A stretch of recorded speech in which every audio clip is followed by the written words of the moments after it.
Welcome back to my channel. Let's get started. The Kennedy Paradox. The hum of the chrono-pod filled the hidden basement of the National Archive, a sound like a metallic heartbeat. Dr. Eliot Voss stood before it, staring at the shimmering blue glow that pulsed from the temporal stabilizer. This was it, the culmination of 20 years of work, of whispered funding, clandestine research, and too many sleepless nights poring over declassified documents and long-forgotten memos. On the console before him lay the thick dossier. The Kennedy file, declassified in 2029, buried again by 2031. He had memorized every page. This time, we stop it, he whispered, as if saying it aloud gave it form. A countdown appeared on the pod's display. 00:00:10. 00:00:09. 10 seconds until he would be standing in Dallas, Texas. November 22nd, 1963. The day the world shattered in slow motion. The day the bullet hit. He clutched the file to his chest and stepped inside. The air was warmer, humid, the smell of gasoline and cigarette smoke sharp in his nose. Eliot staggered slightly as the pod shimmered into non-existence behind him. He had materialized in a narrow alleyway 2 blocks from Dealey Plaza. He wore a slim, black suit, styled for the era. In his pocket, a forged U.S. Marshal's badge, a cult detective special, and a folded page from the Warren Commission report. He knew every movement of that day, the motorcade's route, the placement of every bystander, the precise moment Lee Harvey Oswald would fire the first shot. But his plan wasn't to confront Oswald. It was to stop the motorcade. He emerged from the alley and walked briskly toward Main Street, weaving through the growing crowd. People lined the streets with flags, children perched on shoulders, waving eagerly for the president. Time for the last ride, Eliot muttered. 10:58 a.m. He reached the Dallas Police Department building, flashed the badge, and introduced himself as federal liaison. A few names dropped, and a handshake later, he was granted a meeting with Chief Jesse Curry. "I'm here on orders from Washington. There's a credible threat on the president's life. We need to change the motorcade route, immediately." Curry raised an eyebrow. "You're the third agent to claim that today." "What?" Eliot froze. Some other guy from the Secret Service, tall, dark suit, kept insisting on pulling the plug on the motorcade. Said there was a shooter in the book depository. Eliot's heart dropped. Did he have credentials? Looked real, but he vanished after 10 minutes. Left this. Curry pulled out a single, scorched business card. It was blank, except for a handwritten name. Dr. Eliot Voss. He stumbled backward. What the hell? 12:15 p.m. Dealey Plaza was alive with excitement. Eliot stood near the triple underpass, watching the procession crawl down Houston Street. He could see the limousine clearly, JFK waving, Jackie beside him in that iconic pink suit. He wasn't alone. Another Eliot stood across the street, dressed slightly differently. Same face, same plan. A sharp crack echoed. The crowd froze. Another shot. Eliot drew his weapon, but the second Eliot had already moved. He charged toward the book depository. Oswald never fired a third shot. Chaos erupted. Screams. A woman fainted. Secret Service agents tackled men in suits, yanked bystanders to the ground. The motorcade accelerated. Eliot sprinted, heart pounding, weaving through the confusion. He needed to find Oswald, make sure he was the only shooter. But as he reached the back of the building, boom, a car exploded 2 blocks down. Smoke billowed into the sky. People ran. Sirens wailed. What the hell was happening? The fallout, 2025. The world Eliot returned to was not the one he'd left. He emerged into a Washington, D.C. that was strangely clean, efficient, sterile. There were no cell phones, only government-issued communicators. A massive flag flew over a silver dome that wasn't the Capitol. It was something else. Larger, sleeker. He approached a news terminal. The screen read, "People's Republic of American Unity welcomes President Kennedy Jr. to Lunar Base inauguration."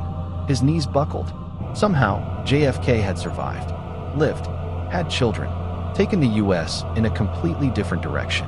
And yet, it wasn't right. He accessed a public archive. The Vietnam War had never happened. The Civil Rights Act was signed in 1964, but the movement had become mandatory integration, enforced with surveillance drones by 1970. Technology had advanced rapidly, too rapidly. Artificial intelligence governed the central economy. Dissent was not tolerated. He found his name on a wanted list. A temporal terrorist. The fix. Eliot had no choice but to go back again. He couldn't allow this timeline to stand.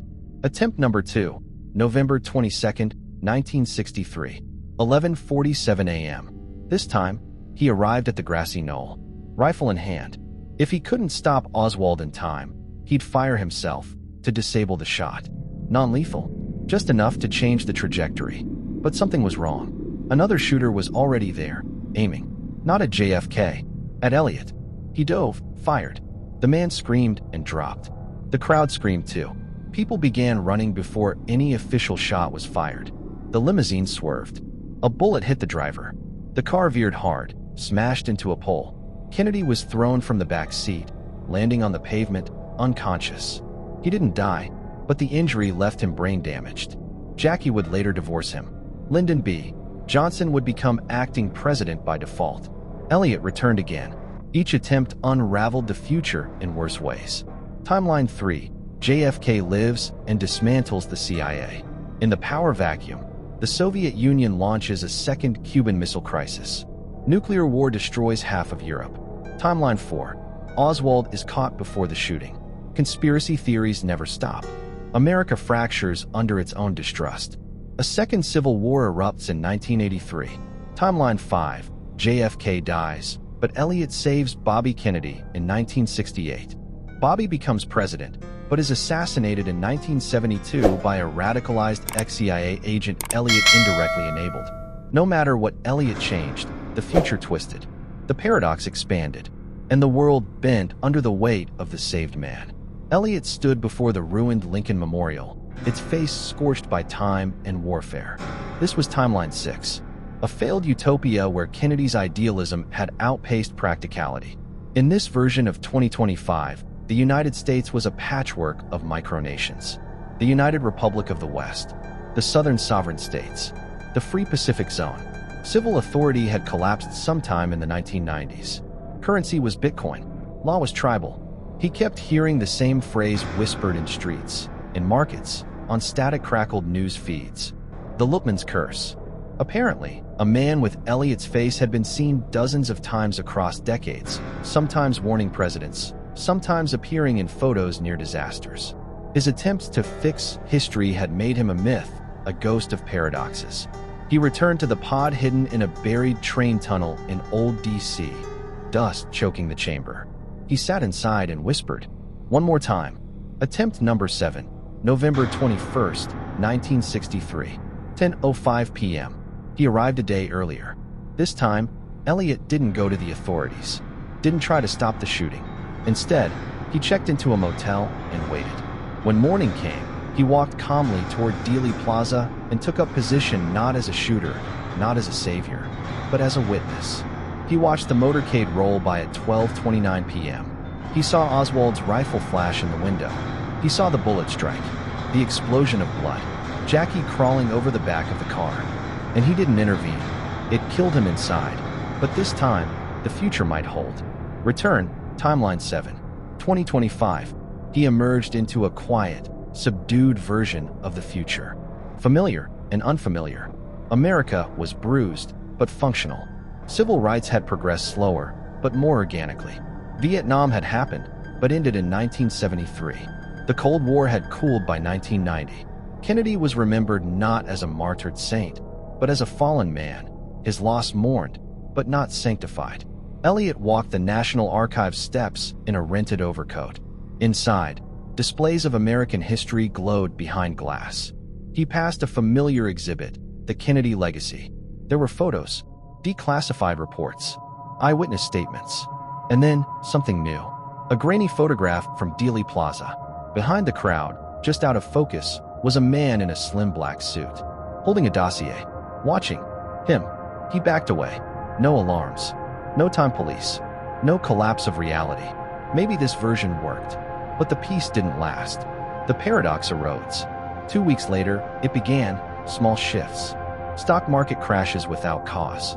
Planes appearing 5 minutes before they landed. People reporting memories of other lives. Whole alternate histories they swore had happened. A physicist in Zurich published a paper. temporal stress fractures in shared causality fields. Another in Japan, quantum ghosts, memory contamination across paratime streams. And then the earthquake started. By August, cities began experiencing temporal loops, people reliving the same 24 hours, repeatedly, in pockets across the world. Los Angeles was stuck in July 4th, 1976. Singapore was bouncing between two versions of 2009. The multiverse, it seemed, had noticed, and it wanted balance. The archivist returns. Eliot met someone calling herself Dr. Ava Kent, leader of a resistance group known as the Anchor Society. She wasn't born in his timeline, but she remembered it. All of it. "Do you know how many times you've done this?" she asked. 7. She shook her head. "Try 46. You're not the only version of you who thought he could fix things." She led him into a vault beneath Geneva. Inside, shelves of dossiers, chronographs, fragments of temporal stabilizers. And in the center, a map of the multiverse. A tangled, glowing web of threads, each connected to a moment in 1963. He saw them all. Dozens of points of divergence. A tangle of JFK lives, JFK deaths, near misses, alternate assassins. "You didn't break the timeline," she said. "You fractured it." Eliot could only whisper, "How do we fix it?" The impossible solution. Ava outlined a theory. The universe wanted consistency. One truth, one final outcome. And every time Eliot prevented that moment, the bullet, the death, it created a divergence. A tension. Eventually, it would snap back. And the longer it was resisted, the worse the backlash. "So we let him die," Eliot said flatly. Ava nodded. "But more than that, we stop you. All of you." Eliot stood in stunned silence. "You want to erase every version of me? Only if you agree." She held out a capsule, a chronovirus, programmed to trace and erase his footprint across the multiverse. It wouldn't kill him. Not exactly. But it would make it so he had never been born. His hand trembled as he took it. "Goodbye." He returned one final time. November 22nd, 1963. He stood on the 6th floor of the Texas School Book Depository. The rifle lay where Oswald had left it. He stared out at the street. The motorcade turned the corner. Laughter. Cheering. Eliot watched, a ghost already. He placed the capsule on the window ledge. Then he activated it. A warm blue pulse. A sound like wind blowing backward.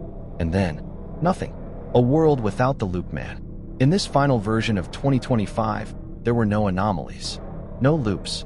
No ghost cities. No paratime fractures. Kennedy's assassination remained a fixed point in history. Tragic, transformative, and unchangeable. Dr. Eliot Voss never existed. But sometimes, in rare libraries, in the corner of grainy news reels, in whispers among quantum physicists and archivists, a name surfaces, a myth, the Kennedy paradox, the man who tried to save the future and vanished so that it could live.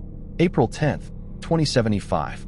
The air in the ruins of old Georgetown carried a strange charge, like static after a thunderstorm. The sky was a shade too violet. Buildings shimmered faintly, like they were being remembered by reality instead of fully existing in it. Among the overgrowth and cracked concrete, a figure in a reflective coat moved carefully, slowly, sweeping a temporal scanner back and forth. Her name was Eliot Voss. She was a descendant of a man who officially had never been born. The only proof of her great-uncle Eliot's existence was a fragment of code found buried inside a time-locked hard drive dated 2025. It wasn't supposed to be accessible for another century, but Lyra had cracked it. It contained coordinates, a list of dates, and the final line of a long-forgotten memo. Timeline integrity begins at the point of fracture. Kennedy must die, but Voss must not be erased. That was enough to send Lyra into the fringe zone, where time anomalies were still scarred into the earth. And that was where she found the echo chamber. The chamber looked like an obsidian monolith, half buried in the cracked foundation of what had once been Eliot's base of operations beneath the National Archive. At first glance, it seemed inert, but when she stepped inside, it came alive. A projection flared. Dr. Eliot Voss, mid-40s, gaunt and pale. His eyes were tired, but sharp. "Hello," the hologram said. "If you're seeing this, then I'm gone. But not completely. Pieces of me remain, encoded in the time scars. You're probably a descendant. Or a historian. Maybe both." Lyra's throat tightened. "I'm your niece," she whispered. Sort of. I failed, he continued. I saved Kennedy. Then I unsaved him. Again and again. But the universe doesn't allow contradiction forever. I erased myself to heal the world. He paused. But I left this echo, not as a message. As a question. The hologram tilted its head. What if there was a right way?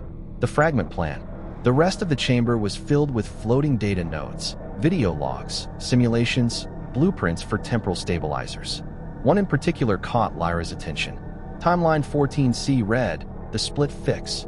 It outlined a radical idea. What if, instead of changing the past, one could split the temporal thread, creating a single micro-universe where the assassination didn't happen, but isolating it completely? In this sealed pocket, Kennedy could live, lead, age.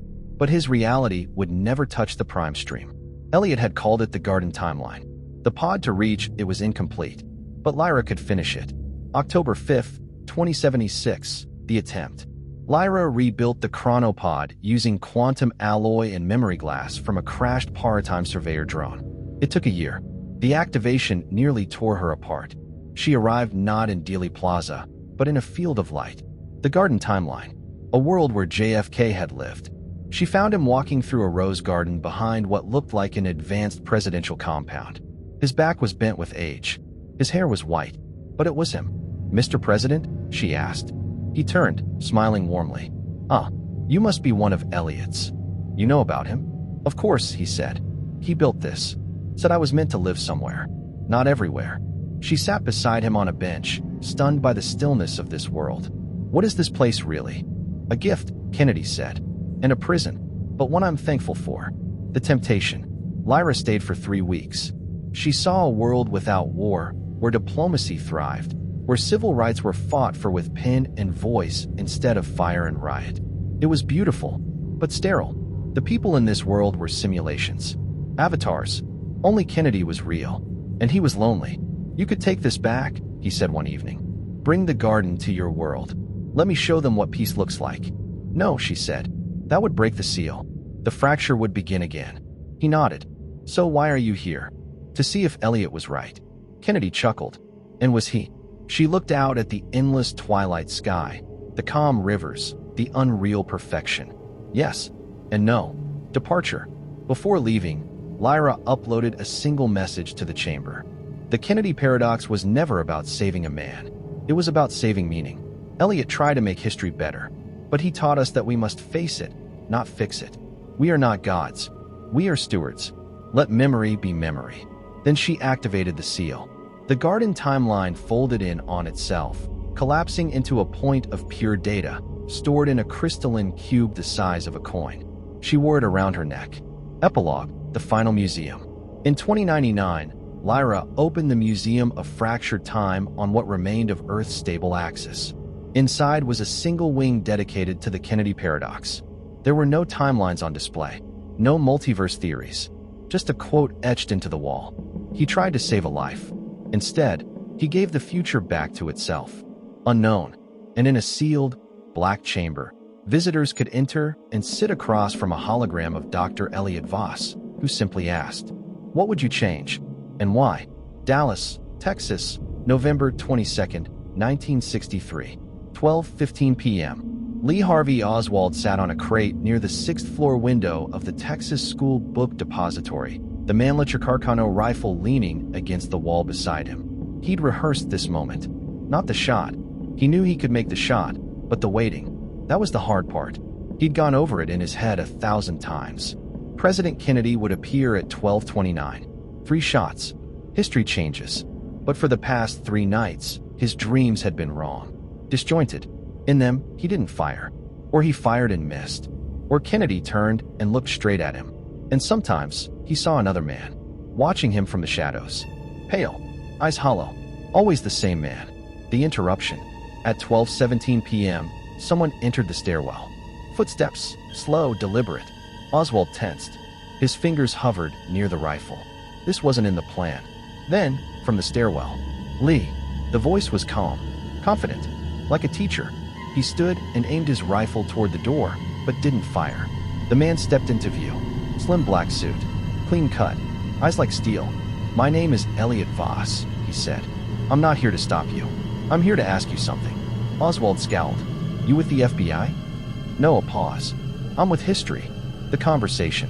What if I told you, Eliot said, stepping into the room, that this moment defines the future, not just of a nation, but of time itself? Oswald stared at him. I'd say you're crazy. Eliot nodded. Probably. But listen anyway. He pulled a small device from his pocket. A cube, flickering with faint images. On its surface, timelines. Loops, disasters. War. Peace. Worlds without end. Worlds ending. You kill Kennedy, the world mourns. It changes course. Sometimes for better. Sometimes for worse. You stop yourself, and paradoxes eat the universe. Oswald laughed. Eat the universe. That's rich. You think this is about politics, Eliot said. It's not. It's about entropy. You're a fixed point, Lee. You're the tether. Oswald picked up the rifle. You know what I think, he said, pacing. I think I'm finally going to be someone. Not a pawn. Not a ghost. A name in the books. You'll be a ghost either way, Eliot said softly. But you don't have to be a villain. 12:29 p.m. The motorcade turns. They heard the cheers before the cars appeared. Oswald stepped toward the window, lifting the rifle. Eliot didn't move. Whatever you do, he said, history will bend around it. This has to happen. The only thing you control is why you do it. Oswald didn't look at him. You came all the way through time to lecture me? No, Eliot's voice cracked. I came to understand you. To accept that this has to happen. That you're not the monster history makes you. He stepped back, hands raised. I'm not here to stop you. Oswald hesitated. His finger hovered over the trigger. Outside, the limousine entered the kill zone. The shot. Oswald closed one eye, steadied the barrel. He breathed in, and fired. Aftermath. The sound echoed. Eliot flinched, but didn't run. People screamed. The motorcade accelerated. Chaos. Oswald lowered the rifle, breathing hard. He turned to Eliot. Are we saved now? He asked, half mocking. No, Eliot said. We're simply aligned. For a brief moment, the air shimmered, like a thread being pulled taut. Somewhere in the distance, timelines clicked into place. Thank you, Eliot said, tears in his eyes. Oswald frowned. You really are insane. Eliot turned and vanished down the stairwell. Legacy of the assassin. In the prime timeline, Oswald was captured. He was murdered by Jack Ruby 2 days later. He never knew what his action truly meant. But in the echoes of fractured realities, he lingered. A puzzle, a paradox. Some timelines portrayed him as a revolutionary. Others, a scapegoat. A few erased him entirely. But in every stable thread, Kennedy died. Oswald pulled the trigger. In a way, Eliot Voss hadn't just saved history. He had saved Oswald's role in it. Not because he admired the man, but because someone had to hold the burden of causality. And Lee Harvey Oswald, in his own warped way, had chosen to. Footnote: the Kennedy constant. By the 2100s, advanced temporal theory formalized what came to be known as the Kennedy constant. In every version of history that remains stable, John F. Kennedy dies on November 22, 1963. Attempts to prevent this event led to catastrophic instability. Paratime explorers and temporal engineers began using the event as a calibration point, a fixed pillar in the flowing river of causality. Some called it fate, others called it sacrifice, but a few, those who knew the true story, called it the Voss line. Because one man had walked through time, not to change the past, but to understand why it must remain. Year unknown. Location, classified temporal buffer zone. Designation, TL0. The facility had no name, no flags, no nation. It floated in a microfracture of space-time, outside of cause and effect. Inside, the walls were lined with reality anchors. Every room had clocks, but none of them ticked. The only entrance was through a paratime corridor, and it only opened once every 10 years. Inside, a man sat alone. His name was Agent 17, though he'd once been called Eliot Voss. But in this timeline, TL0, he had survived the chronovirus. Somehow, this reality wasn't erased. It had been sealed. He paced his chamber, aware of his own redundancy. Technically, he no longer existed. Yet here he was, the arrival of the analyst. On what should have been a meaningless Tuesday, though time meant nothing here, a visitor appeared. She wore the badge of the Anchor Society and carried a garden cube around her neck. Lyra Voss. Hello, Eliot, she said. He didn't turn to face her. "I'm not supposed to exist," he said. "No," Lyra replied. "But neither is this timeline. That's why I'm here." She placed a hollow projector on the floor. A flicker of light revealed the multiversal web. Nearly all of it was stable now, except one red thread, flickering, glitching.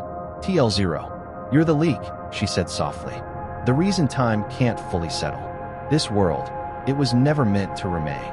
Inside TL0, this version of Earth was almost perfect. Kennedy had lived, served 2 terms, and retired. Vietnam had been avoided. The Cold War thawed peacefully. By 1980, nuclear weapons had been phased out. Space colonization had begun by 2000. Climate tech stabilized the planet by 2025. It was a utopia, or something close. But here's the paradox. In TL0, Eliot Voss had never time traveled. He'd never tried to save JFK. The world had healed without interference. Lyra studied the data with growing dread. "How is this possible?" she whispered. "I've asked myself that every day," Eliot said.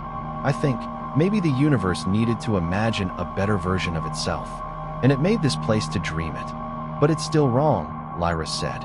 "It contradicts the fixed point." Eliot sighed. "I know. The dilemma." Lyra's orders were clear. Collapse the rogue thread. Erase TL0. "But how do you destroy paradise?" "People here are real," Eliot said. "They love. They hurt. They hope. Just because it wasn't meant to happen doesn't mean it doesn't matter." Lyra stared at the ground. She knew the arguments. Every multiverse officer learned the protocols: fracture correction, subjective morality. And yet, this place felt earned, as if humanity had finally matured. "You were a mistake," she whispered. "And still, you built the world we all dreamed of." Eliot smiled. "Maybe mistakes are how the universe learns." The choice. She had 2 options. Activate the collapse protocol. TL0 would dissolve. All data absorbed into the archive. The leak sealed. The universe cleansed. Do nothing. Let it persist. Risk destabilizing other timelines, maybe even causing new paradox fractures. There was a third, unspoken option. Join TL0. Stay. Let it become her reality. Lyra looked at Eliot. A ghost of a man who had been erased everywhere else. A living anomaly. "What would you do?" she asked him. "I've done enough," he said. "It's your turn now." She walked to the console, stared at the blinking red prompt. Purge TL0. Y/N. Her finger hovered. Then she did something neither of them expected. She copied it. The duplicate. She encoded TL0 into a temporal seed. Not a full timeline, not a universe. Just a fragment. A record. A memory. Then she hit Y. TL0 shivered. Light bled from the sky. Buildings dissolved like ash in a wind. Eliot stood calmly as the chamber crumbled. "Thank you," he said, "for making it count." Then he was gone. Aftermath. The seed was installed in the Museum of Fractured Time under lock and seal. No visitors allowed. Access restricted to senior anchor archivists. It was labeled TL0//dreamfrag// do not execute.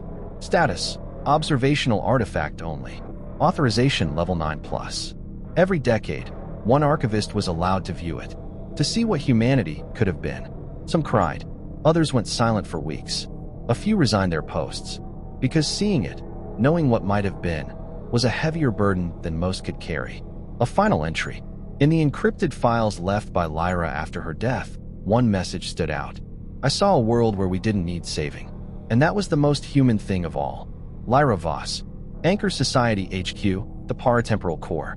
Year, 2149. Location, null axis, outside conventional spacetime. The Anchor Society didn't exist. Not in the way governments did. Not in the way religions or corporations did either. It was older than nations, younger than stars, and born the day humanity learned that time could be broken. Their founding charter contained only 5 words. History must hold its shape. At the heart of the society was the paratemporal core, a chamber so buried in distortion fields that even time dared not move within it. It was here the timeline knots were stored, seeds of paradoxes, unstable loops, and erased events. And it was here that the Council of 12 met. The council convenes. They sat in a ring of light. 12 voices, 12 minds. No names, only titles. The archivist spoke first. "Lyra Voss is dead." She encoded TL0 as a fragment, then triggered the purge. Her actions violate Protocol 3. She should not have had access to duplication permissions.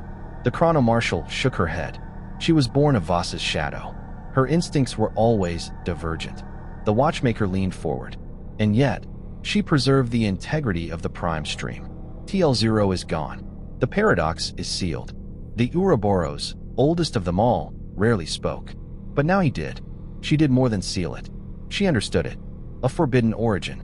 As the council debated Lyra's actions, the archivist pulled up a secret file, one even the council had rarely discussed.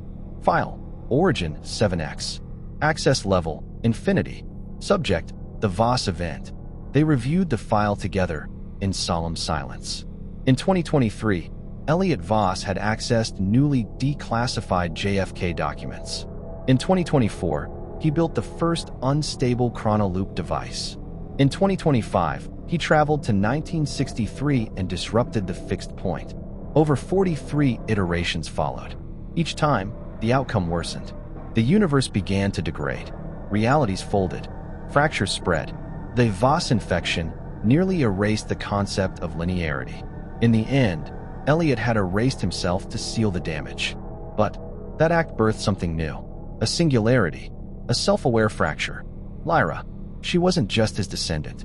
She was his echo, an anomaly shaped by his erasure. A living knot. And the Anchor Society had allowed her to exist. Why? Because in every projection of multiversal collapse, she was the failsafe, the ethical rift. The council splintered. Half believed Lyra had fulfilled her purpose. The other half saw her as a risk, an unstable factor with unauthorized autonomy. Her emotional investment compromises objectivity, said the marshal. She sees time as human, not mathematical, said the archivist. But the Ouroboros stood. His voice was low thunder. We are not gods, he said. We are custodians. And we have forgotten that. He raised a hand, and an image appeared in the air. A child, unnamed, genderless, standing in a field of clocks. She was born from error. That makes her the only one who can truly weigh its cost. Silence. Then a vote. 7-5. Lyra's legacy would remain unjudged. Meanwhile, the Watcher wakes. Far from the council, deep in the paratemporal fault known as the Knotwell, an ancient system flickered awake. It had once been a backup containment for the original Voss loop, long since thought deactivated. But something had changed. Inside it, a face appeared. Eliot Voss, but different. Eyes glowing. Features fractured. Voice modulated. You erased me. It said, not to anyone present, but as a recording. But fragments remember. I am not a man. I am the memory of defiance. A warning pulsed. Unauthorized timeline attempt detected. Destination, November 22nd, 1963. Initiator, unknown. The Voss echo was not alone. Something else was going back. Closing note, the second paradox. In the Museum of Fractured Time, the sealed garden cube flickered for the first time in decades. Just for a moment. Inside the cube, the timeline of peace and progress blinked, and an image of Eliot shimmered at the edge. But this Eliot smiled, knowingly. And somewhere, deep in the anchor core, Lyra's voice echoed again. You taught us that we must face history, but maybe the future must sometimes face us. Dallas, Texas, November 22nd, 1963, 12:03 p.m. TL Prism classification, Omega aberration detected. The day shimmered wrong. It was subtle, like a song just slightly out of tune. Trees swayed, but their shadows lagged. People smiled, but their eyes didn't match their lips. Time, ever the obedient script, was stammering. At 12:03, a new observer stepped into the loop. He wore no identification. His eyes were black, pupils like pinholes. His name was unknown in anchor records. Not even the council had seen this entity before. But the loop recognized him, and it trembled. The man with no face. He stood on the grassy knoll, untouched by the sun, staring at the book depository. He wasn't part of any version of 1963. He wore a suit that bent light. His presence bled static into the fabric of time. He pulled from his coat a weapon, not a rifle, but a device built of shards, mirrors, and memories. And he aimed it not at Kennedy, but at the window. Inside the depository, Lee Harvey Oswald sat alone. This time, Eliot wasn't there. No one was. He stared at the rifle. Something in his bones whispered this was different. Off. He looked at his hands. They flickered, inverted, then normal again. And for the first time, Oswald asked himself, what if I'm not the one this time? The mirror shot. 12:29 p.m. The motorcade approached. Cheers rang out. On the grassy knoll, the faceless man activated the mirror rifle. It bent light, reversed entropy, and distorted vector paths. It was not a weapon, it was a rewrite.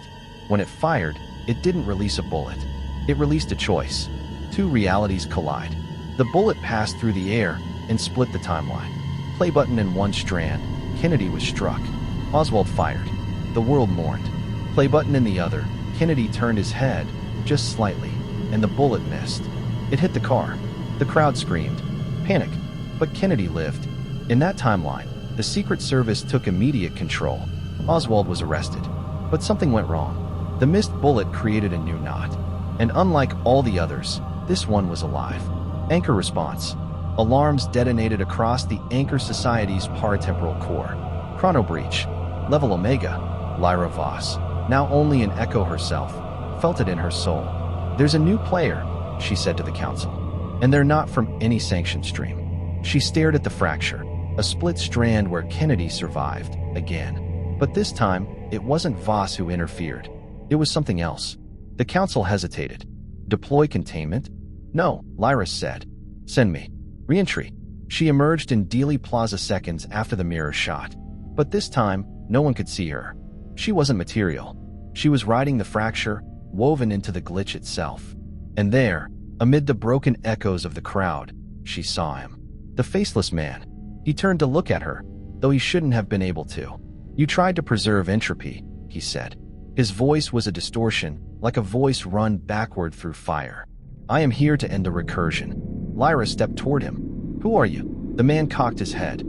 I am the memory of all failed timelines. You called them collapses. I call them home. The fight for the fixed point. Time fractured further. The plaza split in layers. Some versions with Kennedy dead. Some where he ducked. Some where he stood up and waved. Each layer collapsed into the next. The weight of too many what-ifs grinding together like tectonic plates. Lyra reached out with her core filament, the fragment of TL0 she'd encoded within herself. She wasn't here to stop the shot. She was here to make the fixed point choose itself. She whispered into the timeline. You've been manipulated, rewritten, chained to tragedy. But choose now. Choose what must be true. And time chose. Collapse and restoration. The mirror shot rebounded. The faceless man cracked down the center, like glass under pressure. You cannot kill the idea, he hissed. You only delay it. Lyra reached into him and found echoes of failed timelines. 1,000 broken worlds, desperate to live again. But they had no anchor. No coherence. They were noise. I'm sorry, she said, but you are not memory. You are regret. She shattered him with a pulse from TL0. He folded inward, swallowed by the fracture. And the alternate timeline blinked out. Back to the fixed point. 12:30 p.m. Bang. Kennedy slumped. Oswald stared down from the window, shaken, but real. Lyra stood unseen.